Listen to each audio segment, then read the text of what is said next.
సమంత మరియు ఇంకా ఇద్దరు హీరోలు ఈ సంవత్సరం ఖచ్చితంగా ముగ్గురులో ఎవరో ఒకరు సూసైడ్ చేసుకొని చనిపోతారు, లేకపోతే ముగ్గురు కూడా చనిపోయినప్పటికీ కూడా ఆశ్చర్యం లేదు అనే విధంగా వేణుస్వామి మాత్రం కొన్ని సంచలనమైన వ్యాఖ్యలు చేయడం జరిగింది. ఇప్పటి వరకు ప్రముఖ వ్యక్తులు కావచ్చు, రాజకీయ నాయకులు, సినీ ప్రముఖులు వాళ్ళ గురించి ఏదో ఒక విషయాలు చెప్పి, అంటే రెండు విషయాలు చెప్తే ఒకటి నిజమైతే అరే ఇది నిజమైంది, ఈయన ఖచ్చితంగా నిజాలే చెప్తాడనే విధంగా చాలా మంది కూడా సోషల్ మీడియా వేదికగా ఆయన ఇంటర్వ్యూలు చేయడం కానీ, ఆయన గురించి మాట్లాడడం కానీ, సో ఆ విధంగా మంచి ఫేమ్ అనేది వేణుస్వామి సంపాదించుకున్నాడు.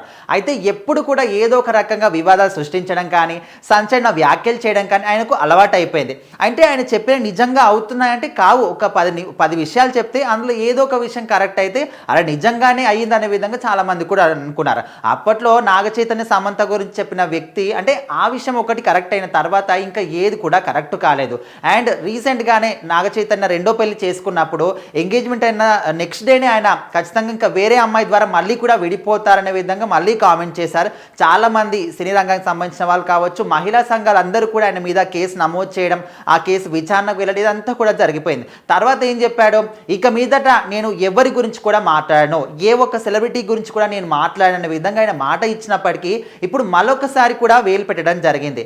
ప్రభాస్, అదేవిధంగా విజయ్ దేవరకొండ, సమంత వీళ్ళ ముగ్గురు ఈ సంవత్సరం ఖచ్చితంగా ఎవరో ఒకరు సూసైడ్ చేసుకొని చనిపోతారు. సమంత ఎందుకంటే తనకు హెల్త్ పరంగా కొన్ని ఇష్యూస్ ఉన్నాయి కాబట్టి వాటిని తట్టుకోలేక చనిపోతుందని ఒక విషయం చెప్పాడు. అండ్ విజయ్ దేవరకొండకి సినిమాలు లేవు కాబట్టి ఆ డిప్రెషన్ తట్టుకోలేక ఆయన కూడా సూసైడ్ చేసుకునే అవకాశాలు ఉన్నాయని.